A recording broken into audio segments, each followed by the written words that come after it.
You getting the go grab the hand and down the notebook. Oh my goodness. Stop. Chase the money before I chase the bullshit. I'm not gonna entertain it. I'm not gonna really waste 1 second on it. I got too much other shit I want not try to do. I want to be able to set the bar so high in this shit that maybe the nigga who can touch it, he not even much on this planet yet. That's my only mission in this game, is to keep running it up. LYB, tell the fans what you're doing, man. Cause they excited to hear your voice, man. I cry a lot. Literally. So I'm at a point I know it's okay. It's all about how you go about it. And I'm not that strong. Right when he came off, right when we came out, it was about to be an altercation. He walked in the middle of it. I don't know if you've seen it. He walked in, there was like a bunch of commotion. He walked in the middle of it, and he talked to the dude. And then all the security kind of ran up. Like, cause you know. No, I didn't see that. You may have left. I'm wondering if you had left. I think you may have left. Oh, you had left. You had left. I think you left. Anyway, and I said to my guy, and I said, yo, cause he noticed the security. And I said, if you think somebody touching Birdman back here, you out of your damn mind. But what I realized what really happened, like, I don't know if it was an argument or whatever. He got in there and he was just like, yo, let's calm this down. And he got both of them dudes who seemingly that could have been like a little situation. I don't know if it would be whatever. Just out of respect for him, they were just like, all right, we good. And then that's where I realized that's kind of like his worth, especially to these young dudes. They don't look at him like, that's Gramps, man. Hey, that's Gramps. You don't know what the fuck you talking about. They look at him like, yo, this is the biggest out here, man. Like this, yo, he got all the respect in the world. Yeah, but the reason why he gets so much respect is because he's so respectful with people when he meets them. Nah, he is respectful though. Yeah, he was so respectful. He didn't have to show me the type of love he showed me last night. And he pulled me aside and said, listen, man, on my mother, Ms. Gladys, man, we're gonna do this interview, man. I don't hold nothing above that. So I'm saying on my mama, Ms. Gladys, who passed away when he was 5, by the way. He said, I'm telling you, we're gonna do this interview, we're gonna get it in. Yeah. We're gonna get it in. But Birdman he's much more respectful than I would have thought before I met him. Well, yeah, because the Breakfast Club was your introduction to him in a way. Yeah, and also like just things I would kind of hear. I'm thinking he's just like a Southern Suge Knight. Birdman was talking the most gangster shot you probably ever heard him drop. Not in a rap, not in a diss, just straight up boss energy. Like he was reminding the world who really runs Louisiana. And the craziest part, the person he was talking about wasn't an enemy, it was NBA YoungBoy. Because after years of calling Birdman family, YoungBoy did something nobody expected. He turned around and basically exposed him. Then, out of nowhere, they linked up again in New Orleans like nothing happened. So what was this? Real forgiveness? Or something way darker happening behind the scenes? Because this story has everything. Loyalty, money, industry power, and one of the most uncomfortable questions in hip-hop, was Birdman ever really down for YoungBoy? Or was YoungBoy just the next name on a long list? And once you see the full timeline, the reunion starts looking a lot less wholesome. Back in 2018, Birdman made a bold move. He announced he was working on a collab project with NBA YoungBoy. And at first, it sounded legendary, the OG boss of Cash Money, teaming up with the wildest young star coming out of Baton Rouge. Birdman wasn't treating YoungBoy like just another rapper. He was gassing him up like the future of the entire game, calling him a billion-dollar artist, comparing him to Lil Wayne. Let that sink in. Birdman, the same man who built an empire from nothing, was basically saying YoungBoy was next in line. And at the time, YB was barely 20 years old. Still a kid, still reckless, still surrounded by chaos, but already pulling numbers that made the industry nervous. To fans, this looked like Louisiana royalty merging, the old king passing the torch. The streets loved it, the blogs ate it up, and when their tape finally dropped in 2021, it felt official, raw energy. Pain music mixed with Birdman's boss talk, like a new era was forming right in front of us. But what people didn't realize was that this wasn't just about music, because Birdman doesn't move like that unless there's something deeper. And once you remember Birdman's past, this whole family thing starts feeling complicated. Here's the part nobody likes to talk about. Birdman's track record with artists? It's messy. For years, people have accused him of shady contracts, missing money, and treating artists like assets instead of family. Juvenile spoke on it, Manny Fresh spoke on it, and the biggest example of all, Lil Wayne. Wayne filed a massive lawsuit against Cash Money in 2015. We're talking $51 million, royalties, album delays, money that was allegedly never paid. Wayne wasn't just some random artist either.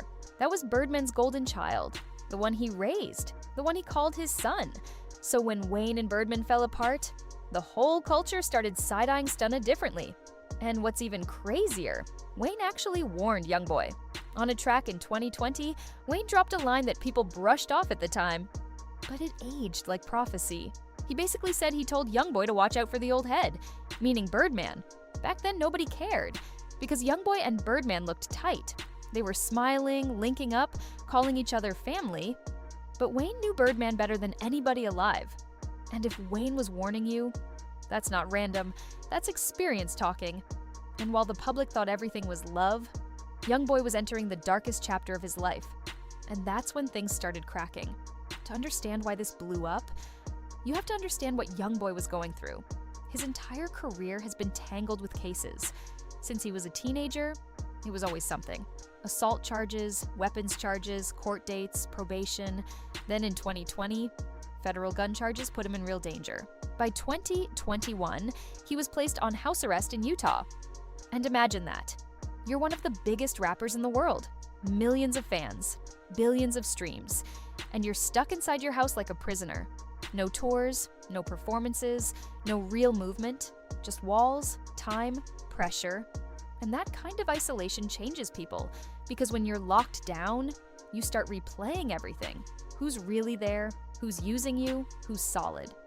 And the question that started eating at YoungBoy was simple. Where was Birdman? The same man calling him family. The same man calling him the future. Where was that energy when YoungBoy was trapped? Because mentorship isn't just showing up for music videos. It's showing up when things get ugly.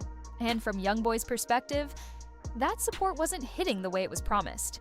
He kept smiling publicly, but the frustration was building quietly. And by 2024, something snapped, and the booth became the place where the truth finally came out. June 2024. YoungBoy is still stuck in Utah, still fighting cases, still dealing with federal pressure. And mentally, he's cooked. Then he drops a song that shook the culture, Tears of War. And when DJ Academics premiered it, people weren't ready, because YoungBoy wasn't sneak dissing.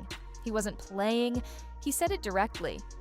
Stunna never loved me, should have listened to Carter.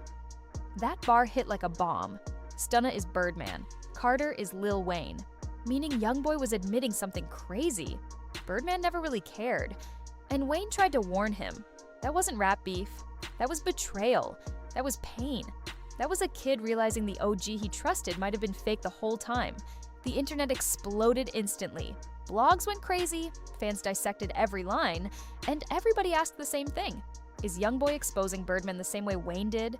Was history repeating itself? And what made it even louder? Birdman didn't respond. No statement, no diss, no defense, just silence. And in hip-hop, silence is never quiet. Silence is loud. Because if someone accuses you of being fake, and you have receipts, you show them. But Birdman stayed ghost, and that made people wonder, was YoungBoy telling the truth? But then, another voice entered the story. And it wasn't a rapper, it was someone much closer. YoungBoy's brother, OG33, has always been the engine behind Never Broke Again. Not just family, business, protection, strategy. And after the Birdman diss, OG33 went on live with energy that felt like a warning shot. He basically told the world, nobody is snaking anything around us. Think twice, or consequences are coming. Now, he didn't name Birdman directly, but everybody knew what time it was. Because OG33 has watched the industry up close. He's seen how older executives move, how young artists get promised family, then get left behind when things get complicated. And suddenly, the whole Birdman relationship looked suspicious. People started bringing up Cash Money's past again.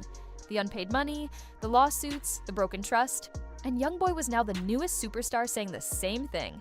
Birdman never loved me, so at this point, you'd think it was over. Beef confirmed, bridge burned, but then the impossible happened.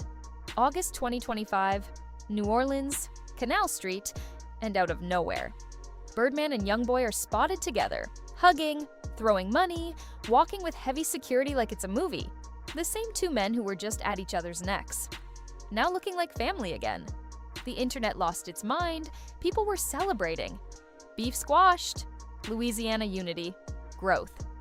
But others weren't buying it, because the timing was interesting. YoungBoy had just gotten free, he could finally move again, tour again, print money again, and suddenly, Birdman reappears right when the bag is the biggest. That raised eyebrows fast, because Birdman wasn't just popping up quietly, he was at every stop, every show, every moment, almost like he was attached to YoungBoy's success again. So the question became unavoidable. Was this reunion real? Or was Birdman positioning himself? This is where the story splits. One side believes YoungBoy genuinely grew up. He's older now, he's been through hell. House arrest, federal pressure, isolation. Maybe he realized holding grudges is pointless. Maybe he processed the pain and let it go. He even said in interviews he doesn't get hurt like he used to. That's real growth. And if that's true, then maybe this reunion is genuine. But the skeptics, they make strong points too. Birdman slid back in right when YoungBoy's tour was exploding. Tens of millions on the line. Birdman was hyping him up again, calling him a billion-dollar artist again. Talking big deals again. That's not just love, that's business language. And in the music industry, love and money are never separate. Birdman might care about YoungBoy, but Birdman also knows value when he sees it. And YoungBoy is the most valuable independent force in rap right now, so maybe the truth is somewhere in the middle, real bond mixed with real calculation. Because OG33's warning still stands. The NBA camp isn't letting anyone finesse them, not anymore. And Birdman knows that too. So, what does all this mean? Did YoungBoy really body Birdman? In a way? Yeah, just not physically. He bodied him in the only way that matters in hip-hop. He exposed him. He said what Wayne said. He forced the culture to question Birdman's legacy again. And then, he moved forward without needing him. That's the real power shift. At the end of the day, this story isn't just about Birdman and YoungBoy. It's about the old industry, colliding with the new generation. Back then, executives had full control. Artists got trapped, silenced, shelved. But YoungBoy built something different. Direct fan base, independent machine, streaming dominance, 126 plaques, historic numbers while basically locked down. He didn't need Birdman to survive, and that changes everything. Birdman may have built an empire, but YoungBoy became his own empire. So, when they walked together in New Orleans, that wasn't Birdman leading YoungBoy. That was Birdman walking inside YoungBoy's world. And the biggest question now is simple. Is this really peace? Or just the calm before another storm? Drop a comment and tell me what you think. Did Birdman change? Or is this just another chapter in a long history of complicated loyalty in hip-hop? Because one thing is clear. This story isn't over. Not even close.